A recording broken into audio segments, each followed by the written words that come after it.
Buenos días, alumnos. Te doy la bienvenida nuevamente a las clases virtuales. El día de hoy nos encontramos en el aula virtual de psicología. El tema de la clase de hoy es periodo helenístico romano. Este periodo helenístico romano surge en el siglo IV antes de Cristo hasta el siglo II después de Cristo. En la clase de hoy, ¿qué vas a aprender? Vas a aprender las diferentes escuelas que surgieron en la Grecia clásica. También vas a conocer cuáles fueron los objetivos, los fundamentos a la cual se basaban cada escuela según su tesis. Bien, antes de empezar la clase vamos a dar una recomendación. Primero, no te olvides de enviar todas tus evidencias según el horario establecido. Segundo, no te olvides de ingresar a la plataforma y activar tu asistencia según tu horario. Tercero, la participación a las clases en vivo y enviadas tus evidencias. Recuerda que te vamos a calificar 3 criterios: puntualidad, responsabilidad y participación a las clases en vivo. Puntualidad, porque debes ser puntual en entregar tus evidencias. Responsabilidad, en ser responsable a ingresar al horario establecido según el área que te toca. Y el último es la participación a las clases en vivo enviando tus evidencias, los trabajos de producción que trabajamos en los días establecidos. Bien, dichas las recomendaciones, vamos a empezar con la clase de hoy. Hablábamos sobre las escuelas filosóficas, pero ¿qué se le llama periodo helenístico? Este periodo va a surgir o se va a desarrollar diferentes tipos de escuelas filosóficas que buscaban un nuevo sentido, buscaban nuevos ideales frente al ocaso o frente a la crisis política cultural que existía en la Grecia clásica. Para eso surgieron diferentes escuelas. ¿Quieres conocer las escuelas? Vamos a conocerlas. La primera escuela es eclectismo. Su fundador es Arispo de Cirene. La palabra eclectismo viene de 2 voces griegas, que significa elegir y reunir. Estas 2 palabras griegas va a depender su escuela. Tú eliges quién quieres ser y tú reúnes todos aquellos conocimientos que te van a llevar a ti a ser grande. Tú eliges. Esos conjuntos de sabiduría que tú vas a elegir, te lo vas a quedar en ti mismo, en tu yo personal.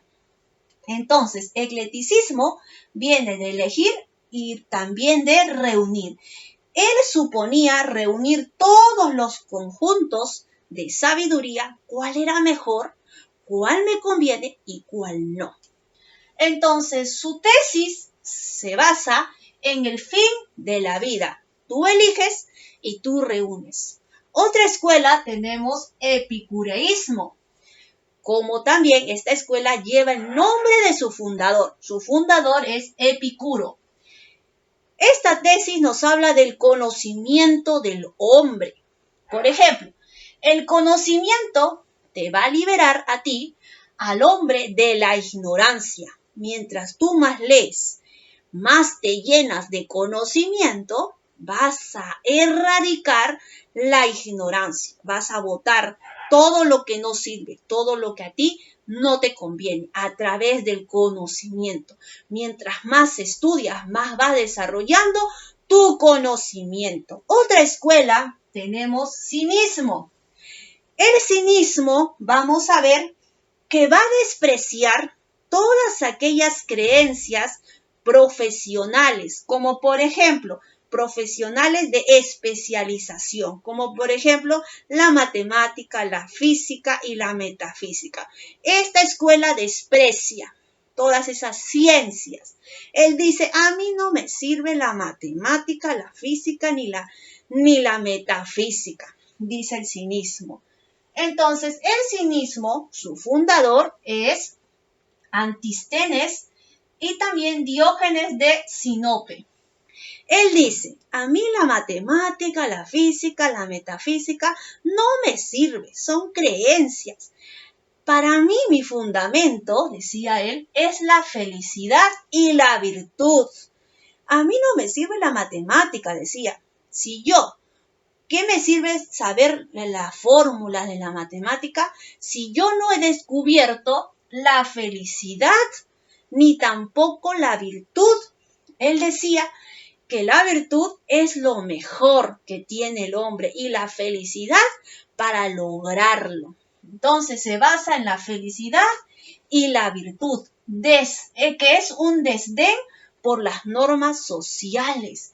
Él decía, para ser un político, primero, tiene que conocer la virtud, los buenos morales, las buenas normas de morales. ¿De qué me sirve el conocimiento? Decía, si yo no he descubierto la felicidad. Entonces, ¿cómo voy a dirigir a las grandes masas si yo mismo no soy feliz y no he descubierto la felicidad? Decía el cinismo. Otra escuela tenemos estoicismo. Su líder es Zenón de Sitio. ¿Qué decía esta escuela? ¿Qué decía su tesis? Su tesis se basaba en la naturaleza. Vamos a conocer qué significa. Vivir conforme a la naturaleza es vivir conforme al conocimiento. El conocimiento es el medio para adquirir la sabiduría. ¿Y dónde lo voy a encontrar? En la naturaleza. Decía, el saber vivir conforme a la naturaleza. Otra escuela tenemos escepticismo. Su líder era Pirrón de Elis. ¿Qué decía él? Él decía, la relatividad del conocimiento es la dependencia de las condiciones. Y también me va a mí a hacer la suspensión del juicio. Aquí nos habla más de política. Otra escuela tenemos el neoplatonismo, que su líder es Plotino. Plotino, que lleva su nombre, él nos decía que la doctrina de la emanación mística del mundo material a partir de un principio espiritual. Él más se basaba en lo espiritual. Él decía, la doctrina de la emanación mística del mundo material a partir de un principio espiritual. O sea, conocerme el qué hay dentro de mí, qué hay dentro de mi yo.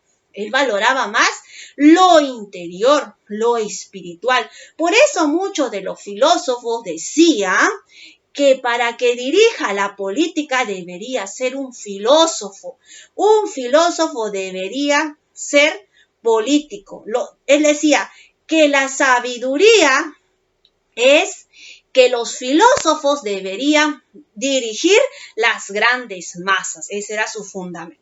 Bien, ahora vamos a contestar las preguntas de la retroalimentación. La primera pregunta nos dice, filósofo que pertenece a la escuela cirenaica. A ver, vamos a conocer cuál era ese filósofo. Ese filósofo se llamaba Arispio. Arispio de Cirene, discípulo de Sócrates. Segunda pregunta, nos dice así, los cirenaicos planteaban, ¿qué planteaban? Ellos planteaban la ética que es el bien que nos identifica con el placer. Este placer era espiritual, no otro placer, espiritual, que es la felicidad humana. Nos hablaba del placer, cómo uno cuando hace el bien se siente contento, se siente un placer de haber servido a otra persona. Ese es el placer. Tercera, la escuela epicúrea plantea, ¿qué plantea? Plantea el hombre desde cómo busca la virtud. Eso plantea la virtud. Esa es la respuesta. Cuarta pregunta, los cínicos plantean, ¿qué planteaban los cínicos? Él planteaba la felicidad y la virtud. Estos dos era el desdén por las normas sociales. Ahora la pregunta nos habla acerca de la lectura. A ver, vamos a contestar la lectura según en psicología. Vamos a ver la primera pregunta. Nos dice, Diógenes fue discípulo de... La respuesta es Antístenes.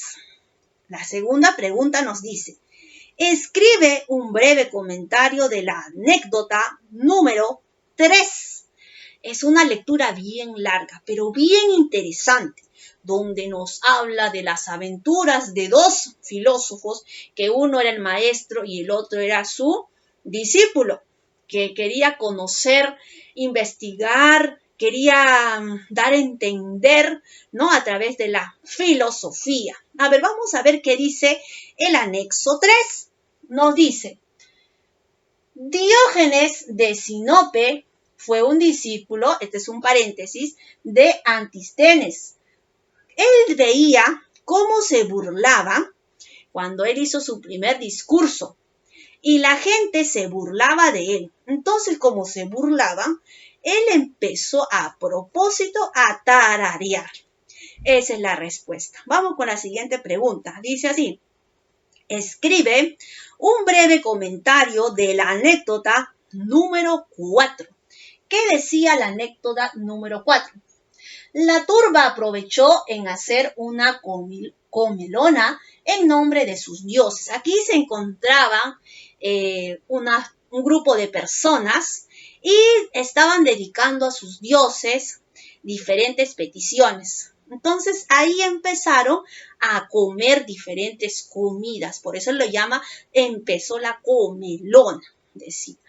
La última pregunta nos dice, escribe un breve comentario de la anécdota 28 y 29. Vamos a ver qué dice. Algunos sacrifican a los dioses. Algunos filósofos empezaron a hacer sacrificios a sus dioses. Algunos tenían unas peticiones, las mujeres querían ser fértiles. Entonces, tenían peticiones que les daban a sus dioses. Entonces decía, hay que guardarnos de la impureza, decía en la lectura, no hay que juntarnos con lo inmundo, porque eso nos va a contaminar, hay que purificarnos el alma. Entonces, uno de ellos dice, entonces el filósofo le dice, entonces, ¿por qué el sol, dice, cuando sale, sus rayos van a penetrar en diferentes lugares? Y entonces, ¿cómo el sol, al penetrar sus rayos, no es inmundo? Decía. Bien, chicos, esa es la respuesta de la anécdota 28 y 29. Es una lectura larga, pero también es muy divertida. Nos habla acerca de las aventuras de un maestro y también de un discípulo que quería aprender y a las cuales va a tener diferentes aventuras. Muy bien, chicos. Entonces, ¿qué hemos aprendido el día de hoy? El día de hoy hemos visto el periodo helenístico y romano y hemos visto diferentes tipos de escuela. Cada escuela tenía un representante. Este representante tenía un principio. Recuerden que los filósofos decían que los filósofos somos los que brindamos la sabiduría y nosotros deberíamos gobernar. Decía, porque aquel que es político debe conocer la sabiduría. Bien, entonces hemos conocido las diferentes escuelas. Cada escuela era diferente a la otra. Tenía un sustento cada filósofo. Bien, chicos, entonces, ¿qué hemos visto el día de hoy? Hemos visto las diferentes escuelas. ¿Cuándo surgen las escuelas? Las escuelas surgen a partir del siglo IV antes de Cristo hasta el siglo II después de Cristo. Hemos visto las diferencias entre cada una con la otra. Todo esto, ¿a qué surge? Surge a través de las nuevas soluciones para dar lugar a una política que surgía a través de la Grecia clásica. Muy bien, chicos, muchas gracias por su atención y nos vemos hasta la próxima.